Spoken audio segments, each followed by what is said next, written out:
Hello everyone दोस्तों, एक बार फिर से आपका स्वागत है हमारे चैनल स्टडी विद आकाश पे। अगर आप चैनल पर नए हो तो चैनल को सब्सक्राइब कर लो, नोटिफिकेशन बेल को प्रेस कर लो, ठीक है दोस्तों, और चैनल को सब्सक्राइब जरूर करो, ठीक है दोस्तों। तो आइए देखते हैं कंडीशन फॉर रेजोनेंस। जैसा कि हम लोगों ने पिछले वीडियो में देखा था, स्टेबिलिटी का आर्डर देखा था एक क्वेश्चन के माध्यम से। दो रूल हमने लोगों ने पढ़े थे, लाइक बियर लाइक और सेम चार्जेस फॉर अपार्ट, ठीक है। तो इस वीडियो में हम लोग सीखने वाले हैं कंडीशन फॉर रेजोनेंस। तो आइए देखते हैं क्या है कंडीशन फॉर रेजोनेंस। तो पहला पॉइंट आपके सामने लिखा हुआ है, number of paired and unpaired electrons must be same in all resonating structure, ठीक है। मैं आपको हिंदी में बताता हूं कि मतलब जो पेयर्ड या अनपेयर्ड इलेक्ट्रॉन के नंबर होंगे उस पर्टिकुलर स्ट्रक्चर में, किसी भी स्ट्रक्चर में जो आपका क्वेश्चन रहेगा, ठीक है। और उसका जब हम लोग रेजोनेटिंग स्ट्रक्चर बनाएंगे तो वो पेयर्ड और अनपेयर्ड इलेक्ट्रॉन सेम रहने चाहिए, ठीक है दोस्तों, चेंज नहीं होने चाहिए।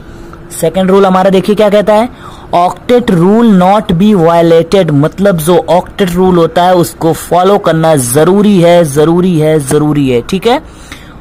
उसकी वायलेटेड मतलब उसकी हिंसा नहीं हो सकती, मतलब उसे हम लोग नहीं मान सकते हैं, उसे हमें अलाउ करना जरूरी है, वो वायलेटेड नहीं होना चाहिए, वो फॉलो होना जरूरी है, ठीक है। अब देखिए जैसे कि हम लोगों ने ये एग्जांपल ले लिया है, ये आपको समझाने के लिए कि ऑक्टेट रूल को हम लोग फॉलो कैसे या फिर कैसे उसको समझते हैं एक स्ट्रक्चर के माध्यम से, ठीक है। ये देखिए जैसे कि आपके सामने ये वाली स्ट्रक्चर नजर आ रही है ना, ये वाली स्ट्रक्चर है ना, ये वाली, तो ये वाली जो स्ट्रक्चर है इसका हम लोगों ने रेजोनेटिंग स्ट्रक्चर बनाया है, ठीक है। तो इसका रेजोनेटिंग स्ट्रक्चर बनाया है ये। अब देखिए यहाँ NH3 के ऊपर पॉजिटिव चार्ज है, आप इसको ले लीजिए, ठीक है, ये स्ट्रक्चर है, ठीक है। यहाँ पे ये बेंजीन रिंग से NH3 जुड़ा हुआ है, नाइट्रोजन के ऊपर पॉजिटिव चार्ज, ठीक। अब ये हम लोग सोचे कि रेजोनेंस में आ जाए कि सिंगल बॉन्ड फिर डबल बॉन्ड, मतलब कि अल्टरनेटिवली अरेंज्ड है, कैटायन और पाई बॉन्ड का रेजोनेंस हो जाएगा, तो नहीं होगा। क्यों? क्योंकि यहाँ पे ऑक्टेट रूल वायलेटेड हो रहा है, मतलब उसकी हिंसा हो रही है, ठीक है। क्यों? क्योंकि ये देखिए जब ये पॉजिटिव चार्ज यहाँ पे आएगा तो यहाँ पे डबल बॉन्ड बन जाएगा, और ये जो पाई बॉन्ड रहेगा ये उठ के इस कार्बन के ऊपर चला जाएगा, इस कार्बन की जो वैलेंसी है वो इनकम्प्लीट हो जा रही है, ठीक है। और ये नाइट्रोजन डबल बॉन्ड बना ले रहा है, ये देखिए ये बन रहा है ना रेजोनेंस कराने पे ये रेजोनेटिंग स्ट्रक्चर, तो ये रॉन्ग है, ये रॉन्ग है, ठीक है। और ये जो बगल में इसका रेजोनेंस कराया गया है, ये देखिए NH3 के ऊपर पॉजिटिव चार्ज और ये स्ट्रक्चर यहाँ पे आ गई, स्ट्रक्चर यहाँ पे, ठीक है। तो ये इसका रेजोनेंस ऐसे करा सकते हैं हम लोग। मतलब हमारा मेन मुद्दा क्या है, octet rule not be violated, मतलब वो फॉलो करना हमें जरूरी है, ठीक है दोस्तों। तो ऑक्टेट रूल को फॉलो करना जरूरी है, उसको जरूर ध्यान में रखें, उसको इग्नोर ना करें, ठीक है। और देखिए हमारे दो रूल्स और हैं, in resonance only electronic arrangement changes, समझ में आया। मतलब जब हम रेजोनेटिंग स्ट्रक्चर बनाते हैं किसी भी स्ट्रक्चर का, किसी पर्टिकुलर स्ट्रक्चर का, तो उसका ओनली क्या चेंज होता है, इलेक्ट्रॉनिक अरेंजमेंट चेंज होता है, ठीक है, but atomic arrangement remain same.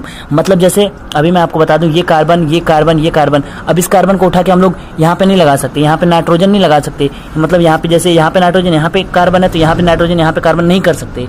मतलब एटॉमिक अरेंजमेंट जो रहता है वो सेम रहता है, बस क्या होता है, इलेक्ट्रॉनिक अरेंजमेंट चेंजेस, ठीक है।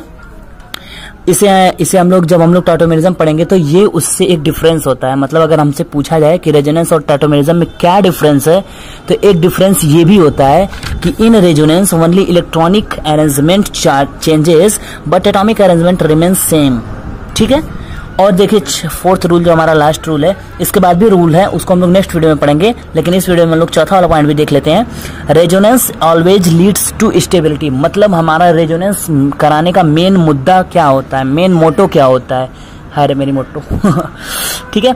तो मतलब मेन मोटो हमारा क्या होता है, resonance always leads to stability, मतलब अगर आप किसी पर्टिकुलर स्ट्रक्चर में, पर्टिकुलर कंपाउंड में रेजोनेंस करा रहे हैं तो इसका मतलब वो जितना स्टेबल प्रेजेंट टाइम में रहेगा, जब आप रेजोनेंस कराएंगे तो वो उससे ज्यादा स्टेबल होना चाहिए, ठीक है। इसलिए कहा गया कि resonance always leads to stability, मतलब स्टेबिलिटी को बढ़ाता है, इंक्रीज करता है रेजोनेंस ऑलवेज, ठीक है दोस्तों।